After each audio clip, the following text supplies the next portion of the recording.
algún restaurante. Saludos a todos ellos. Y bueno, vamos a empezar este sábado con las noticias del mundo inmobiliario, porque las noticias nunca terminan, nunca descansan. Entonces vamos a empezar. Pues fíjense que sin pagar crédito Infonavit, más de 5,000 trabajadores en Puebla. Esta nota la verdad me da muchísima pena, pero pues ni modo, la tenemos que dar. Durante el primer trimestre de este año, alrededor de 5,200 trabajadores radicados en Puebla no pudieron pagar su crédito ante el Infonavit. El índice de cartera vencida, de acuerdo con el último reporte, fue de 5.7%, mientras que el saldo de financiamiento representa 8 de cada 100 pesos erogados. El reporte señala que la entidad se encuentra por debajo de la media nacional, en el que el índice de cartera vencida, que fue de 5.88%, y fue una de las 32 entidades del país que mostró una baja morosidad en el sitio 11. Tamaulipas es la entidad con el mayor índice de cartera vencida en México, con 9.52%. Le siguen Tabasco con 8.7%, Sonora con 8.29%, Baja California con 8.14% y Tlaxcala con 7.42%. Asimismo, las entidades que tienen el porcentaje más bajo de cartera vencida fueron San Luis Potosí con 3.48% en primera posición. En la lista también estuvieron Zacatecas con 3.7%, Nuevo León con 3.9%, Aguascalientes con 4.8% y Quintana Roo con 4.51%. De acuerdo con el reporte del Infonavit, en los primeros 3 meses del año, la cartera vencida en el país ascendió a 297,369 créditos de vivienda vigentes, que representaron un monto total de 107,163 millones de pesos. Cabe mencionar que en Puebla existen 611,340 trabajadores que se encuentran dados de alta en los servicios de seguridad social y que tendrían derecho a solicitar un crédito para la vivienda. Sin embargo, solamente cuentan con un 92,527, por lo que 518,813 aún no solicitan. O sea, la verdad estamos hablando de un porcentaje enorme de personas que ya tienen la oportunidad de ejercer su crédito y no lo han hecho. Por otro lado, hasta la segunda semana del mes de junio, el estado de Puebla registró un avance del 45.47% en la meta programada para Puebla al finalizar el año.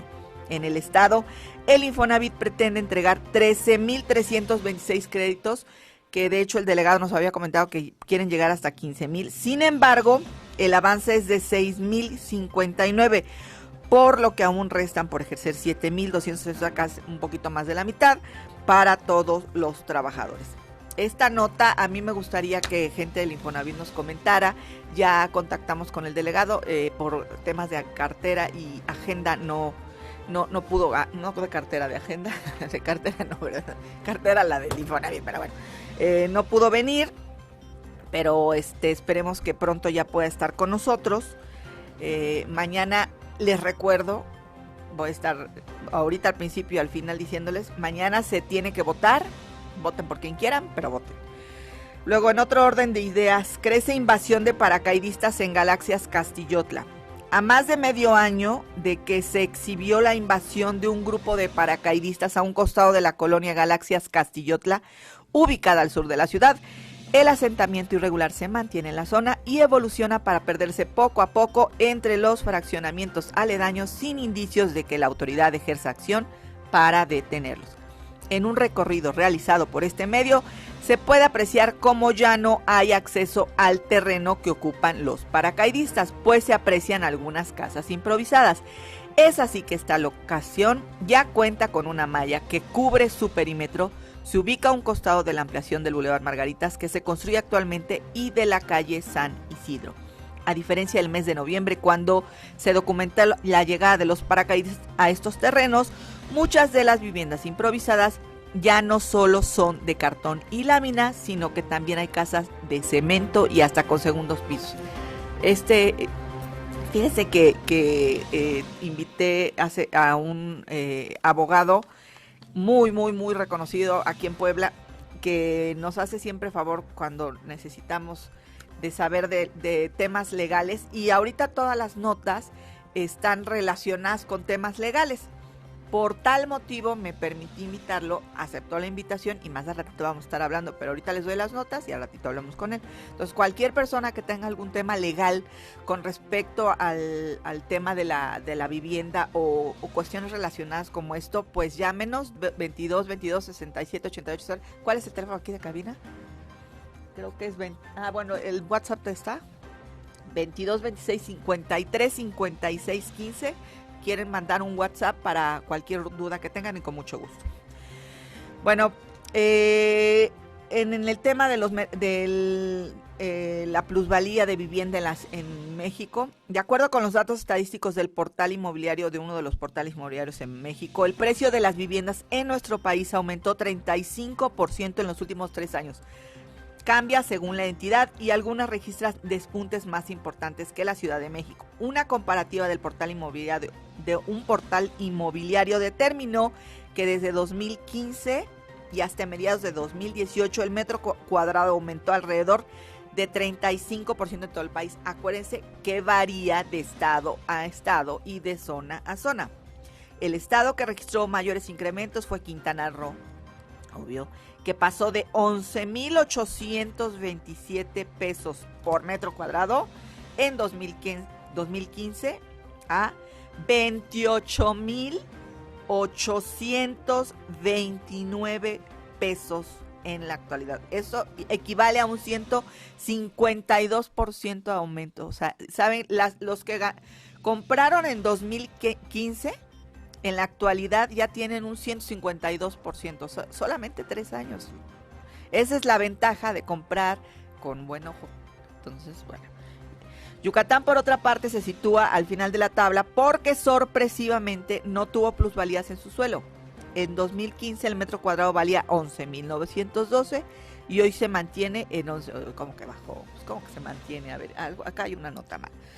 Bueno, yo sé que en Yucatán, no precisamente, pero en la zona de Mérida, en la ciudad de Mérida, La Blanca, yo fui el año pasado, por ahí de agosto, y la verdad están desarrollando impresionantemente. Incluso algunos desarrolladores poblanos se fueron para allá y la verdad les está yendo bastante bien. Para determinar el valor del metro cuadrado en cada estado, se realizó el promedio de todas las propiedades en venta dentro de su página web, sean casas o departamentos. Otros estados con aumentos notables son Nuevo León y el Estado de México en el primero. Fue de 60 en 3 años y en el segundo de 48. Puebla, Querétaro, Jalisco, Guanajuato, San Luis Potosí y la Ciudad de México, por su parte, se ubican debajo del promedio nacional con incrementos que van del 20 al 30%. Entonces, pues imagínense la verdad. Y hay un tema sí quisiera dar rápido, antes de que vayan a lo de campestre. Salió una nota que descubrieron la pirámide en el Cerro de Amalucan. No la descubrieron. Acuérdense que esto está ¿cómo se dice? Registrado desde hace más o menos como 50 años. Pero bueno, la nota dice así: el Instituto Nacional de Antropología e Historia brinda protección al basamento piramidal hallado en el Cerro de Amalucan durante la construcción del parque recreativo en la zona e investiga otros vestigios que todavía se encuentran bajo montículos de tierra, según expuso el delegado del organismo en Puebla, Víctor Hugo Valencia Valera. Luego de que el gobernador del estado, José Antonio Gali Fayad, diera a conocer sobre la existencia de una pirámide que data del año 1200 antes de Cristo, misma que podría tener similitudes con la de Cholula. Esto en entrevista con una periodista prestigiada que se llama Adela Micha en su programa, que se transmite en redes sociales. En tanto, el funcionario federal en entrevista telefónica con con un periódico, refirió que hay rescate de información y que el proyecto del gobierno estatal no afecta las estructuras encontradas. comentó que desde que se tuvo conocimiento de la existencia de vestigios, un grupo de al menos 6 arqueólogos estuvo trabajando en el lugar. El gobernador dijo que nosotros manejamos ahí el concepto de rescate arqueológico porque se saca información y se quedan los vestigios protegidos y no están alterados en ningún momento. En otro proceso y en otro momento habrá trabajo de excavación. No hubo trabajos de excavación, sino de rescate protegiendo los vestigios. Eso fue lo que dijo el gobernador. Reconoció que el proyecto de mejoramiento del cerro es benéfico para la zona, pues significa un desarrollo para esta. Y dijo que cuando se tenga más información sobre los vestigios se dará a conocer al público. A pesar de los hallazgos, el sitio no va a estar abierto al público, así es que ni vayan, porque no va a estar abierto al público, no van a ver nada. ¿Cómo ocurre con la CIA? Acuérdense que este es un proceso súper largo. Reiteró que muchas de las estructuras aún están bajo montículos de tierra, por lo que requieren de un presupuesto para poder trabajar en el área mencionado y hacer tanto las investigaciones como excavar, en el caso de acá si lo requiera, que seguramente así va a ser. Y la verdad, pues me da muchísimo gusto que esté eso. Y mandamos saludos a Lourdes Lezama, que nos está escuchando desde la UPAEP. Saludos, Lourdes. Y bueno, nos van a hablar ahorita sobre Campestre el Convento. Chicos, ¿cómo están? Buenos días. Muy buenos días, Marisela, pues ya tempranito acá ya estamos en cabina y venimos a hablar de estos terrenos que son fabulosos, pero antes de eso también quiero dar la bienvenida a mi compañero Roberto. ¿Cómo estás? Hola, ¿qué tal? Muy buenos días, Nay y Marisela. Estoy Hola. muy bien, gracias por invitarme y pues bueno. Pues vamos a empezar a hablar de esta maravilla. Por favor, Robert, cuéntanos un poco de las características de Campestre el Convento. Pues bueno, tiene un desarrollo de 700,000 metros cuadrados, lo cual es muy, muy grande. Tiene lotes de 128 a 180 metros cuadrados y algo muy importante y hay que hacer énfasis es que ya es propiedad en figura jurídica. Sí, es algo muy importante, ¿no, Marisela? Claro que sí, y en un rato más lo vamos a hablar con el abogado también, entre esto y otros temas, la importancia de la constancia de propiedad de la compra de un terreno. Y bueno, ¿qué más te podemos decir? Tenemos Casa Club, servicios al alcance, que también es algo súper importante. Y vaya, si quieres tener un megaterranazo, sí se puede, ¿eh? No nada más son 128 o 180, se pueden juntar sin ningún problema. Imagínense, si yo no le digo, los departamentos del Infonavit están en 65 metros y ahí son 2 recámaras, sala, comedor, cocina y un baño. Acá les estamos hablando que es el doble. ¿Sí? ¿Qué pueden hacer en el doble? Pues imagínense tener un jardín espectacular, Tremendo, hermoso. hacer su casa de 2 pisos, 3, 4, bueno, ahí Sí, los porque que tienen derecho a construir hacia para arriba, sin ningún exactamente, problema. entonces, y con un buen jardín. Ahora, ¿esto es de contado? ¿Cómo es la cosa? Pues mira, primero hay que dar un enganche de 2,500 pesos, algo bastante cordial, o se puede apartar con solo 1,000 pesos. ¿Y cuánto van dando? Pues imagínate, ¿cuánto, Robert? Pues bueno, los pagos semanales, nada más para que se animen, van desde 200 pesos. Imagínate, 200 pesos. No, pues bueno, el que no quiera comprar, pues que no compre, después no se preocupen porque la plusvalía, ya les hablamos sobre plusvalía. Así Si es. al rato sube el terreno y ya no lo compraron al precio que era, pues bueno, ni modo, lástima Margarito, como dicen por ahí. Así es, y bueno, son 200 pesos a la semana, algo que yo creo que muchos podemos invertir, que luego lo gastamos en cosas que tal vez no son tan necesarias, en chácharas, en diferentes cosas, y Claro. qué mejor que en un patrimonio. Además, pues hay que saber dónde están estos terrenos. Esto es rumbo a Valsequillo, carretera Almoloya sin número. Y algo también súper importante e interesante es que si de contado das el 20%, les damos el 20% de descuento si haces el pago de contado. Y a partir también tenemos otro 20% en cuestión de que si tú das el 20%, ya, o sea, ya lo pagaste con nosotros, ya puedes empezar a construir.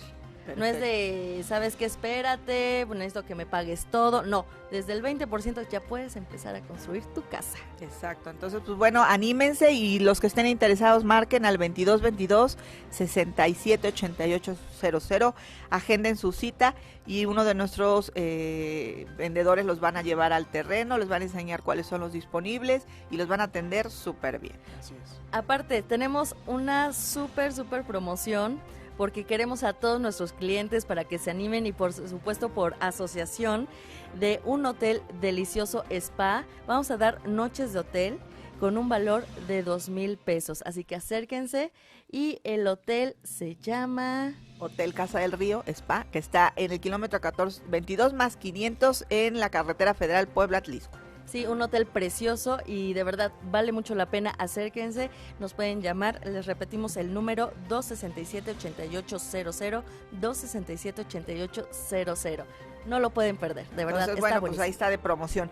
Y bueno, antes de irnos a un corte, quiero agradecerle a Javier Furlong, que nos hizo favor de regalarnos un libro que se llama La vivienda de cara al nuevo sexenio, y habla, entre otras cosas, de temas de evaluación, como la nota que hemos estado viendo. Me prometo leerlo para que toda la información que está contenida, lo hizo grupo en concreto de Mariel Zúñiga de la Ciudad de México, que es una periodista que se dedica al área al mismo que yo, pero me parece interesantísimo esto. Gracias, Javier, por tu amable regalo y por pasármelo a dejar tan tempranito. Lo voy a leer y ya cuando tenga la información pertinente se las haré llegar, porque todo esto pues nos enriquece. Acuérdense que la información es poder. Bueno, yo soy Marisela Pereira, vamos a un corte, esto es Panorama Inmobiliario. Regresamos con el abogado Luis Alberto González Rosas. El tema, aquí la nota que dimos hace rato, pues bueno, es que alrededor de 5,200 trabajadores no pudieron pagar su crédito. Por eso, por tal motivo, nos dimos a la tarea de hacer un sondeo entre la gente que iba pasando. Más o menos, ¿qué zona utilizamos? Cristal y Dorada. Entonces, esta zona centro-sur, para ver cómo van el tema de los créditos, ¿no? Entonces, me dio muchísimo gusto que la gente, pues, en términos generales está bastante bien, va al corriente, aunque, bueno, pues aquí la nota que se saca es que hay un alto porcentaje de falta de pago, ¿no? Y bueno, me da muchísimo gusto recibir en el estudio a Luis Alberto. ¿Es maestro? Maestro. ¿Cómo estás? Es que tiene 3 maestrías. Luis Alberto González Rosas, hola, ¿cómo estás? Hola, Marisela, buenos días. Buenos días a ti y a tu amable auditorio. No, pues gracias por aceptar la llamada. Fíjate que tenemos varias cosas legales, porque dimos varias notas legales. Entonces, hay mucha desinformación y desconocimiento, ignorancia, puede decir, de temas legales en el ámbito de compra, venta de casas, rentas, y dimos una nota que me gustaría empezar, que nos hablara sobre eso, sobre un asentamiento irregular de un grupo de personas que es llamados paracaidistas comúnmente, que fueron a la zona de Galaxias Castillotla. Este tema es, bueno, pues tiene años, ¿no? Son grupos que se meten a alguna propiedad y se les hace como muy fácil, pues, llegar e instalarse en algo que no es de ellos, ¿no? Sí, mira, Marisela, definitivamente en todo el país, en todo el mundo, de hecho, ¿no? Sí. En España le dicen ocupas, por ejemplo, a los paracaidistas. Siempre hay gente que trata de hacerse en forma ilícita de bienes que no le corresponden.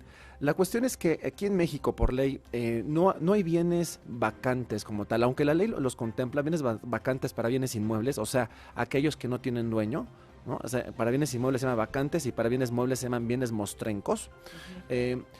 Todo tiene dueño, todo es propiedad privada, y lo que no es propiedad privada es propiedad del gobierno. Entonces, realmente, cuando estas personas llegan a ocupar en forma violenta o en forma furtiva, porque son cualquiera de las dos hipótesis, ¿no? Con la violencia puede ser física o moral, y la furtividad implica que sea sigilosamente o en la noche, ¿no? Alterando linderos y ocupando de derecho propio, estamos frente a un delito que se llama despojo. Entonces, aquel propietario o poseedor que se sienta lesionado en cuanto a sus derechos de propiedad o de posesión por virtud de este tipo de personas, de inmediato lo que tiene que hacer es presentar su denuncia por despojo en la fiscalía, ¿no? Para que se integre la carpeta de investigación correspondiente, y bueno, si es flagrancia, incluso pueden estar detenidos en el momento de la ocupación. No obstante ello, del ámbito penal, también hay unas acciones civiles, ¿no?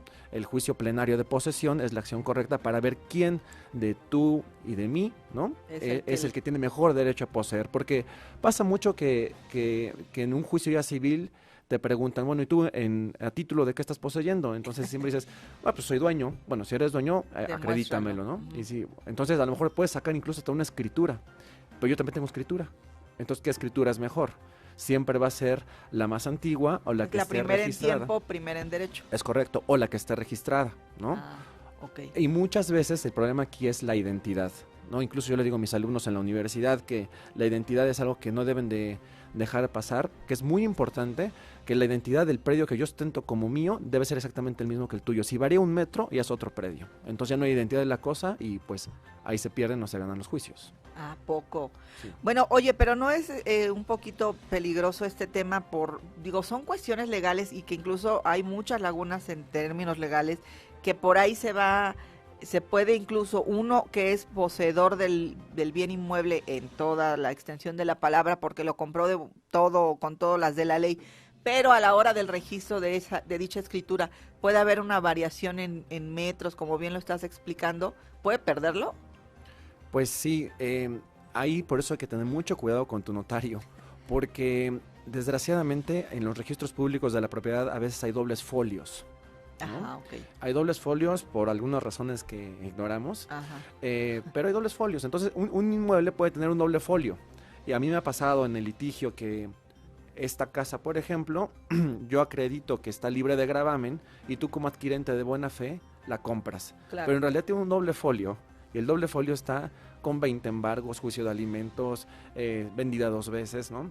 Entonces cuando tú la adquieres de buena fe, te llega el tercero y te la intentan quitar. ¿Por qué? Porque se está ostentando los derechos del otro folio. Entonces hay que tener mucho cuidado cuál folio es el bueno. Por eso es importante cuando van a hacer la compraventa que se haga la investigación pertinente y que vayan, bueno, para empezar con la gente que sabe, que son los profesionales, que ellos son los que les van a decir y van a saber investigar en el registro público sobre esta propiedad. Es correcto. Tu notario público tiene que checar muy bien su equipo de gestores. Tienes que ver los antecedentes de la propiedad. Eso es muy importante checar y la gente no lo hacemos. Checar los antecedentes de la propiedad. O sea, ok, yo te lo estoy vendiendo a ti, pero a mí, ¿quién me la vendió? ¿No? Y a su vez, ¿quién se la vendió a mi vendedor? ¿No? ¿Por qué? Porque yo, por ejemplo, cuestiones de usucapión, yo no recomiendo, casi nunca. Platica más o menos rápido, que es para los que no saben qué es usucapión. Sí, la usucapión es lo que conocemos normalmente. ¿Cómo? Como cuando te quedas con un inmueble, cuando llevas poseyendo los 10 años de buena fe, 20 de mala fe. Sí, es que está en latín todavía, ¿no? Usucapión, usucapio, que se llama, en realidad, ya en castellano es prescripción positiva, ese es el verdadero nombre. Entonces, si yo estoy poseyendo a título propio, son 5 requisitos. A ver, es a título propio, posesión a título propio, forma pública, pacífica y continua, durante 10 años de buena fe o 20 años de mala fe, puedo iniciar el juicio de usucapión para poderme quedar con ese inmueble. No son ideas, para que hagan esas cosas, por Dios, que no se escuche como, pero es cierto. ¿Cuál es la moraleja? Si tienen alguna propiedad que tiene tiempo que no han visitado, visto, etcétera, y pagado sus derechos ante el ayuntamiento correspondiente, les puede suceder esto si algún Vivales se lo propone. Sí, pero bueno, hay que tener cuidado porque mucha gente tiene esta duda, ¿no? Y de una vez se la resolvemos al auditorio. Oye, ¿y si yo ya tengo rentando 15 años mi casa o si doy en un contrato de arrendamiento por mucho término, ¿se la pueden quedar? No, absolutamente no. Como lo decía hace rato, el primer requisito para los usucapiones es que se posea nombre propio o más bien que la propiedad sea a nombre propio, ¿no? Entonces, debe ser originaria, así dice la ley, propiedad de originaria, lo cual significa que no es derivada. ¿Qué significa eso? Pues que no derive de un contrato. O sea, si yo te estoy arrendando mi casa, deriva un contrato, ¿no? Ahí no aplica. Qué bueno que preguntas, porque hay muchísima gente, cuando van a dar su casa en renta, que van con la gente, los inmobiliarios, por ejemplo. Oye, yo quiero poner en renta mi casa, pero oye, ¿y si se quedan con mi casa? ¿Se puede quedar con mi casa el que está arrendando? Entonces, aquí no, ya está diciendo el abogado, no se puede, se puede quedar habitando la casa por otras circunstancias del contrato como tal, que sean abusivos y que se vayan a un juicio, pero esa es otra índole, pero nunca se van a quedar con la propiedad. Con la propiedad no, y de hecho sería bueno apuntar, mi querida Marisela, que hay plazos máximos que establece la ley respecto de la duración del arrendamiento. A ver, para casa habitación, el plazo máximo que tú puedes poner es 10 años. Para comercios 15 y para industria 20. Más de eso no. Y un juez estaría obligado a reducir al plazo máximo, con base en el principio de conservación de los contratos, el plazo por el cual. Entonces, si yo por ignorancia o buena fe Hago un contrato por 20 años para casa habitación, ese contrato viene irregular. Hay que bajarlo al máximo, que es 10. Bueno, ¿y qué se hace en el caso de que alguna persona con ignorancia o con mala fe o con dolo haga un contrato sabiendo que el contrato de entrada no es válido? Ese contrato leonino, tú como arrendador puedes llevarlo ante un tribunal y el juez no lo va a anular porque hay Sí, voluntad claro. de las partes. No puedes anularlo, y aparte hay un principio que se llama principio de conservación de los contratos, por el cual lo único que tiene que hacer el juez es ajustarlo. ¿Sí? Pasa lo mismo en el mutuo, por ejemplo. Si pongo un interés exacerbado, el juez tiene que bajarlo al plazo, al monto máximo de intereses. Claro que si en un mutuo se establece más del doble de la tasa interbancaria, entramos en un delito que se llama fraude por usura. O sea que aguas a los usureros. Exacto. Y saben que la importancia de tener un contrato bien hecho radica en que se acerquen con la gente que sabe hacerlos. Los contratos que bajan por internet, y en una ocasión tú me lo comentaste, pues no funcionan. Por ejemplo, hay gente que dice, bueno, pues yo voy a hacer mi contrato, voy a hacer un contrato de arrendamiento, y resulta que lo bajaron. Platícame eso de la Haya, porque como me muero de la risa. Bueno, un cliente alguna vez, por ahorrarse el contrato con el abogado, en vez de contratar a un profesional del derecho, se le hizo fácil bajar un contrato de internet, que era compraventa con arbitraje internacional en la Corte Internacional de La Haya, ¿no? Y bueno, pues se fue a pleito y el juez se reía porque me decía, licenciado, pues entonces vamos a ir a La Haya, a Holanda, a litigar, porque es lo que pasa con este tipo de formatos que están en internet, que la mayoría son malos y los que valen la pena hay que pagar por ellos. Entonces, pues si vas a pagar ahí en internet a una página, pues mejor págale a un abogado. Claro, y tampoco crean que son los miles y millones de pesos. Bueno, el abogado sí porque es caro, no es cierto. Bueno, acá preguntan, de los contratos de 10 años de una casa y el que me renta quiere seguir, ¿se puede hacer otro contrato? Lourdes Lezama. Lourdes, buenos días. Definitivamente sí puedes hacerlo. Tienes que celebrar un contrato nuevo por el plazo que gustes y no hay ningún problema. Se llama novación, terminas el contrato primigenio y celebras el segundo. Incluso si te sigues comportando como arrendadora y él como arrendatario, aún pasando los 10 años opera una figura que se llama tácita reconducción, que es que el arrendamiento se entiende, digamos, prorrogado, ¿no? Ok, pero eso lo tienes que especificar dentro del contrato original. No, de hecho lo contempla la ley y la jurisprudencia. Ok, puede haber el caso. De la tácita reconducción, sí, pero lo mejor es ponerle plazo siempre y si quieres más, renovarlo. Nayeli. Y en el caso, por ejemplo, de un contrato, se hizo por un año, firmaron el arrendador y el fiador, ¿no? Y después de este término, se acaba el año de contrato, se renuevan automáticos y tanto las obligaciones del fiador quedan, aún sin firmar el contrato de renovación.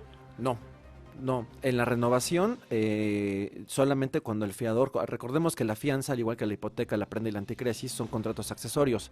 Entonces, para que yo como fiador pueda volver a hacer... ¿Aval? Sí, ¿no? Sí, avalar la... Solidario, hipotecario, etcétera, etcétera. Sí, no, para poder ser fiador como tal, ¿no? Porque la institución se llama fianza. Para que el fiador pueda ser fiador, ¿no? Valga la redundancia, sí, tiene que volver a suscribir el contrato. Ok, O sea, a fuerza.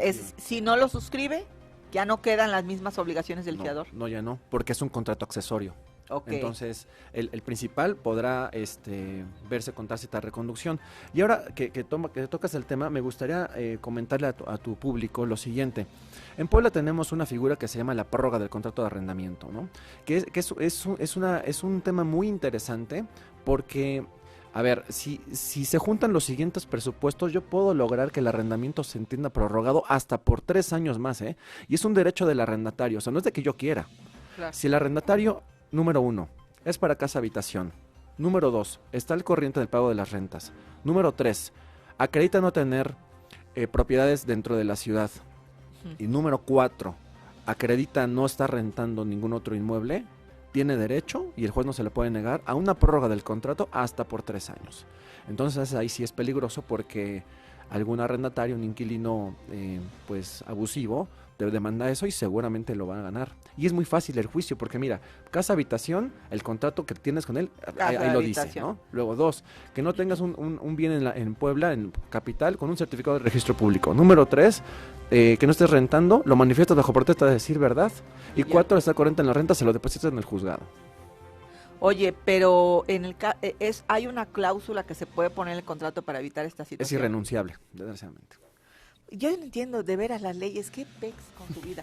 No, es que de veras hay algunas cosas que las hacen como para mejorar o para proteger a cierta parte de, por ejemplo, el que está arrendando, pero a veces no protegen al arrendatario y luego al arrendador. Es un relajo en este caso. El tema del arrendamiento como tal es muy, muy complicado y no me vas a dejar mentir. No, sí es bien complicado y los juicios son sangrientos y son muy largos. Y hay gente muy abusiva.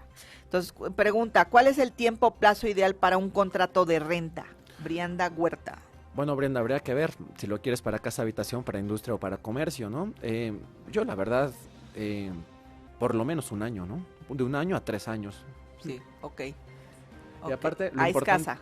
Sí. Es casa. Bueno, lo importante es también que tengas un contrato de arrendamiento de los que yo le llamo a prueba de balas, ¿no? Porque si vas a comprar uno de la papelería, olvídalo. No, tienes que acercarte con un profesional de derecho que te haga un buen contrato. La verdad es que le inviertes a lo mejor en eso, pero vas a ahorrarte en un pleito. No, imagínate que te salga una persona. Digo, y por más investigaciones que le hagas a la persona, que te jure por su mamacita linda que está en el cielo, que te va a pagar puntualmente, créanme que eso no sucede. Eso no sucede. O sea, la buena fe, tristemente, se acabó. Yo tengo incluso ahorita 2 asuntos, digo, no puedo decir más porque son delicados, pero 2 asuntos en los cuales incluso la casa está debatiéndose porque la vida y la muerte. Está entre la vida y la muerte porque resulta que se la rentaron a una mujer muy linda, muy con hijos, embarazada y todo, parecía una familia perfecta, pero era esposa de uno de los líderes de cierto cártel. Entonces, incluso llegó la Marina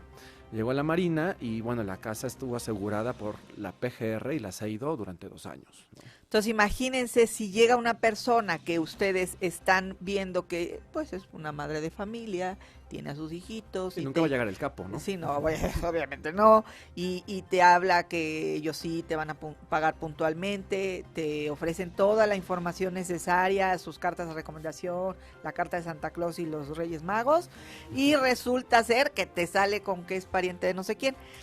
Ese es uno de los riesgos de renta. No estoy diciendo que no renten sus propiedades, sí, pero se tienen que acercar con gente que sepa, profesional, en el caso, un profesional del derecho para que les haga un contrato y un profesional inmobiliario capacitado y certificado que les lleve la persona ideal a su propiedad. Eso, lo que se ahorraron en ustedes rentarla, en no pagar la comisión o no pagar el contrato, ahí están las consecuencias, porque pierden eso. Y algo que se te olvidó decir, Marisela, recordemos que si dentro del inmueble se encuentran sustancias ilícitas o fue objeto de cualquier delito, es extinción de dominio. Olvídose. Entonces, de ahí ya pierden todo. Saludos a Jesús Hernández, que está en Tlaxcala vía Facebook.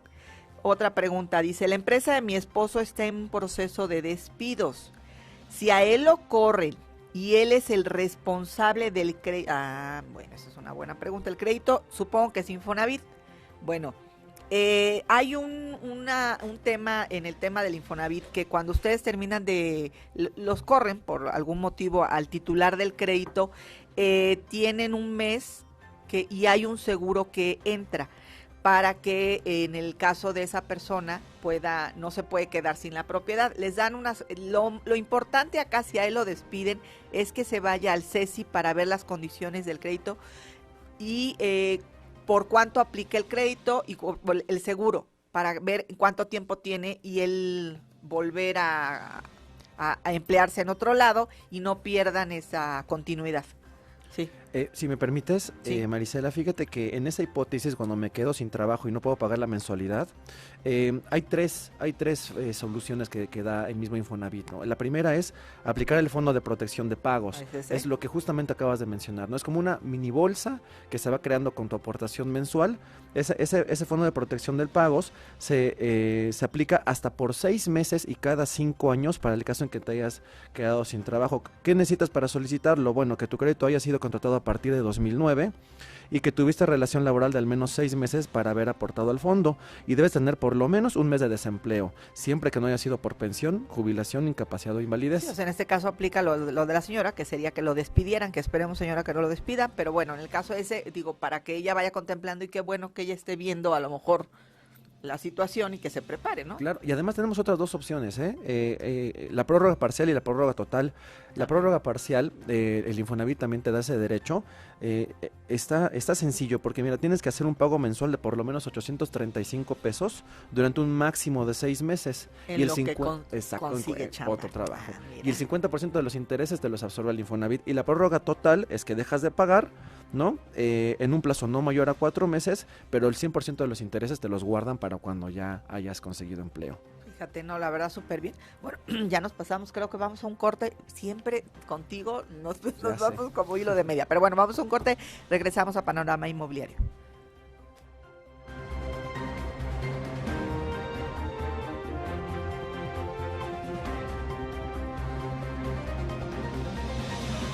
El valor de la 8800 267-8800. Regresamos.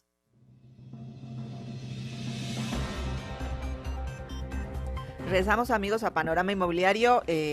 Estamos aquí con el licenciado Luis Alberto, maestro, Luis Alberto González Rosas, y le doy la bienvenida a Rubén Méndez. ¿Cómo estás, Rubén?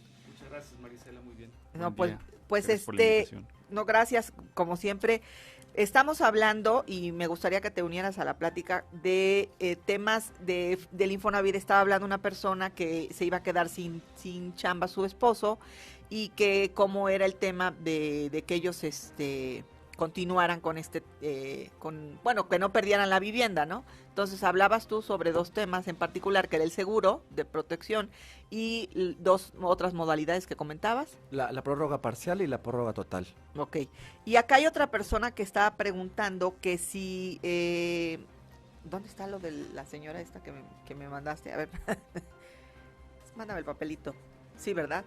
Bueno, entonces ahorita checamos que ella si podía quedarse con el tema de pasar la deuda, algo así.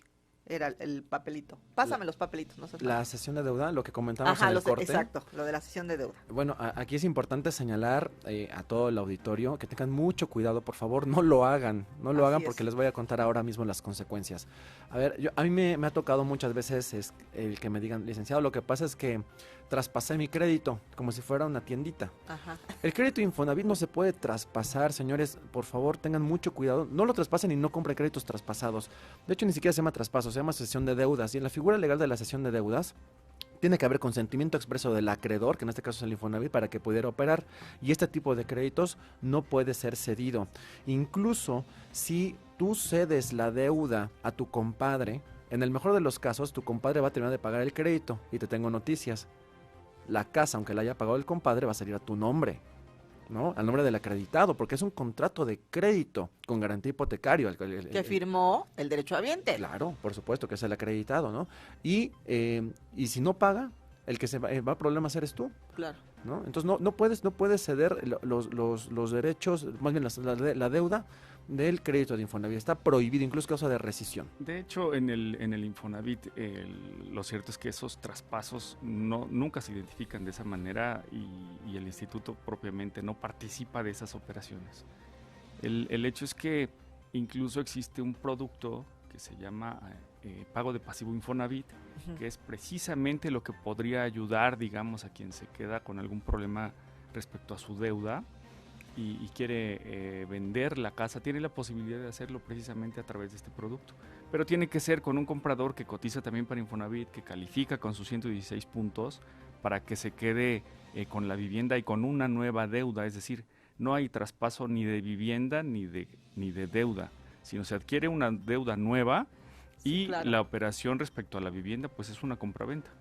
Ok, entonces, para que quede claro, el Infonavit no permite, bueno, ni la ley ni el Infonavit permite esto. ¿Hay una figura que se llama traspaso o no dentro del Infonavit? No, eso no existe. Y en la ley tampoco. Ah, mira qué interesante. Entonces, ¿cómo se llama? Cesión de deudas. Cesión de deuda. O cesión de derechos, depende de qué lado lo digo, veas, ¿no? en términos generales es eso. Yo quiero comprar una casa que tiene un crédito corriendo, ¿no? Entonces, lo que hacemos es que yo voy, ejerzo mi crédito, a mí me lo autorizan, pagan al otro que está vendiendo, bueno, cediendo esa deuda, su deuda, él se deslinda de esa deuda y yo adquiero mi deuda. O sea, no la de él, o sea, la mía. Yo pedí la casa por 1,500,000, 600, 300. Eso es lo que yo voy a pagar. Lo que él debía, eso ya es rollo de él. Son operaciones distintas. Para el Infonavit son operaciones nuevas. Es una nueva deuda y es una nueva operación de compraventa donde participa financiando el crédito. De compraventa, no de cesión de deudas. Exacto. ¿no? Incluso es otra figura completamente diferente. Perfecto. Bueno, saludos a Guadalupe Jiménez, que nos escucha desde Facebook. Bueno, no desde Facebook, no sé, desde su casa, pero bueno, en Facebook está. Bueno, una pregunta. Hace 2 años compré un terreno y ya tengo escrituras. Sin embargo, por un proyecto de construcción, mi arquitecto me sugirió hacer un trámite de subdivisión de terreno. El trámite ya lleva 1 año en la notaría y cada mes que llamo me piden que vuelva a llamar hasta el siguiente mes. Mi preocupación es que no tengo las escrituras, ya que las tienen en la notaría, y debido a ello no he podido hacer trámites como el del pago del agua. Mi temor es perder mi terreno por no tener las escrituras conmigo y no cumplir con mis deberes ante el ayuntamiento. No, bueno, no pasa nada. El hecho de que el notario tenga las escrituras no significa que las hayas empeñado como en el Monte de Piedad. O sea, realmente puedes sacar otras escrituras en el registro público de la propiedad, ¿no? Pagas los derechos y te expiden otro juego de copias certificadas que hacen las veces de la original. Lo que yo creo ahí es que el notario está atorado con el permiso de subdivisión, porque ese te lo da el departamento de catastro.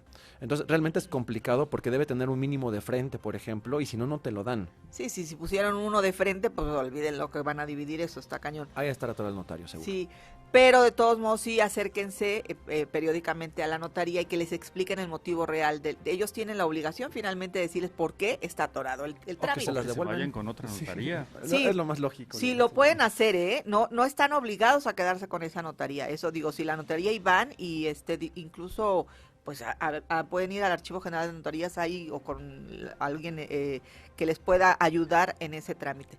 Otra pregunta dice, ese es el que les decía,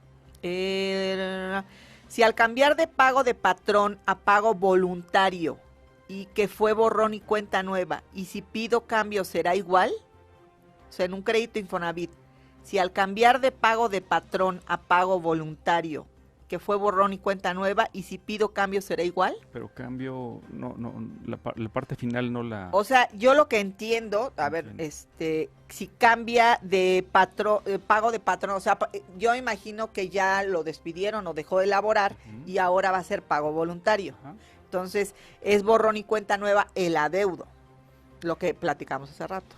Bueno, por el simple hecho de hacerlo así como lo platican, no es borrón y cuenta nueva. La deuda continúa, por supuesto. Sí, lo y lo que que va a suceder respecto a su pago mensual es que se va a incrementar en un 5%, mientras no tenga un nuevo patrón. En cuanto tenga un nuevo patrón, regresa a pagar lo que venía pagando antes. Ese 5%, precisamente para quienes se quedan sin empleo formal, cuando se quedan sin patrón, que haga las aportaciones del 5% a los que están obligados por ley, es entonces el acreditado del Infonavit el que tiene que complementar su pago de esta manera, con un 5% más. Bueno, pues espero. De todos modos, al rato me gustaría que le contestáramos vía telefónica para que nos explique bien la situación. No, porque si hay un programa que se llama Borrón y Cuenta Nueva, ¿eh? Si hay que aplica para cuando tus ingresos disminuyen o no tienes relación laboral. Entonces, pero acá como que me está juntando dos conceptos, entonces sería más interesante hablar. Otra persona dice, buenos días, yo tengo un problema con mi casa, desde hace 7 años la estoy pagando con crédito Infonavit, pero llegan avisos a mi casa con otro nombre que no es el mío, pidiendo que se pague un adeudo. Ya fui al Infonavit para aclarar la situación y lo único que me dijeron es que el crédito está duplicado, ay, Dios mío, para la misma casa. Bueno, ahí es problema del Infonavit. Sí, definitivamente es desafortunadamente común. Digo, no es que existan demasiados casos, pero Ya sí, sé, la carita, sí. sí ha sucedido por error de, no sé, de la constructora o del propio notario. Eventualmente se han dado algunos casos así. Por supuesto que hay que estar en el instituto para aclarar el tema. O sea, lo que entiendo es que se Normalmente es un vendió 2 tema- veces la casa. Sí, aunque normalmente es un tema, yo diría, más bien de tipo administrativo, hay que hacer alguna corrección, alguna rectificación de escritura. Si en 7 años no tuvo noticia o no tuvo inconveniente con alguien más que se presentara o se tratara de acreditar como dueño de esa casa, seguramente que es un tema más bien, yo insisto, Administrativo, ¿no? administrativo, Del Infonavit. sí, Puede de ser. corrección. Ok, incluso puede ser que a la casa de junto, a lo mejor, porque hay ocasiones que es, por ejemplo, 7580-1, o no, Sí. puede ser eso también, Puede no Sí, sabemos. y bueno, no sé qué antigüedad tenga esta casa, pero sucedían cosas extraordinarias realmente. Llegábamos a enterarnos de temas como que en un mismo edificio los vecinos llegaban a cambiar por acuerdo común, porque O a sea, mí me ¿de gustaba palabra? más Sí, con la permutas, parte ¿no? del sol que la parte de la sombra. Cristo bendito. Lo hacían ellos, estaban de acuerdo, pero jurídicamente no Y en un dejaban papelito arreglado hacían el tema. permutas. Sí, sí, sí, sí. No, Por o alguna sea, conveniencia. Con el tiempo llegaban a vender su Como tienda. departamento, tiendita. etcétera. Problemas prácticamente inimaginables, yo diría, a los que se les va a tener que buscar solución, revisar en la documentación como se tenga y ponerlo en orden en algún momento, y seguramente con la participación del Infonavit y probablemente de un notario para que sea el tema muy, muy formal. Sí, no, la verdad, hay tanto desconocimiento por parte del tema de los créditos, incluso el tema de los créditos Infonavit, porque es una amplia gama, o sea, de verdad, no es tan fácil como así, dice, nadie ha reclamado la casa, solo llegan los avisos y yo estoy al corriente de mis pagos. Por Lo- medio de tu subcampeón. Sí, no, mira, lo más seguro debe ser eso, que es el tema administrativo. Digo, si gustas, pues ¿con quién lo ven esto, lo en el instituto? Bueno, que se acerque con la gerencia de cobranza. Que es con de- Wilber, no. No, es Heidi Orozco. Con la Heidi Orozco. licenciada Heidi Orozco. Ok, entonces que se acerquen con ellos. Digo, Rubén estuvo en el Infonavit del instituto mucho tiempo y yo les recomiendo que vayan con ellos para que vean ese tema, porque puede ser tema administrativo como tal. Y bueno, tenemos un minuto, Dios mío, terminen de lo que tengan que decirnos. Rubén, siempre nos alargamos. Mira, el tema del Infonavit junto con legal, mala idea. O sea, porque nos podemos... nos Fue mala podemos... idea. Sí, nos podemos... Yo escuchaba al principio del programa pues el tema del Infonavit, que ya comentábamos también fuera del aire. Yo decía que es relativamente normal un índice de cartera del 5.7 sí, para la nota que di Puebla. al principio. El índice ha sido mucho más alto en épocas anteriores. Aquí yo lo que diría que puede ser útil para quienes nos escuchan es que si tienen una deuda con Infonavit o con otra institución bancaria, busquen la posibilidad de mejorarla, es decir, mejorar las condiciones. Ok. Esto se Las da seguras. con el mismo Infonavit o incluso con otros bancos o con algunas hipotecarias, algunas financieras. Están abiertos a hacerlo y ofrecen condiciones. Básicamente la tasa de interés es la más importante, yo diría. Sí, porque pues de ahí se deriva todo lo demás. Los Créditos pagos. baratos. dice Así la- es. Bueno, Pedro Ortega dice, el abogado se expresa muy bien y está muy preparado. Felicidades. A Es ver, maestro, gracias, maestro. Tiene no, y ahorita andas en diplomado o qué andas. Más, seguimos estudiando. Siguen estudiando, eso es todo. Abogado Hay que con 3 preparar. maestrías. Con 3 maestros, por eso maestro. Bueno, pues me da muchísimo gusto que hayan estado. Luis, necesito que vengas otra vez. Con mucho gusto. De hecho, si me permites, creo que quedaron muchas dudas. Estoy viendo que te están pasando muchos papelitos y muchos recados. Pongo a las órdenes de tu auditorio el correo de contacto@luisgonzalez.mx y con mucho gusto yo personalmente les voy a responder todas sus dudas. Les repito, es contacto@luisgonzalez.mx o la página www.luisgonzalez.mx. La señora Fernández felicita al abogado por conceptos y claridad. Bueno, pues me da muchísimo, don Rubén, gracias. Gracias. Y sí, vamos a estar Ya, que si puedes proporcionar sus datos, ya los proporcionó y cualquier cosa. Ya nos vamos. Muchísimas gracias, Rubén Méndez. Luis, gracias. Gracias. Para otra ocasión, para que hablen sobre esto y muchísimos temas más. Esto es Panorama Inmobiliario. El lunes en el Zócalos para que vayan a ver el partido porque juega México. Ahorita Argentina los mandamos a su casa. No se preocupen. Y yo soy Sí, exacto. Marisela Pereira para que nos sigamos siendo testigos del Panorama Inmobiliario dentro de 8 días. Adiós. Buen día, gracias.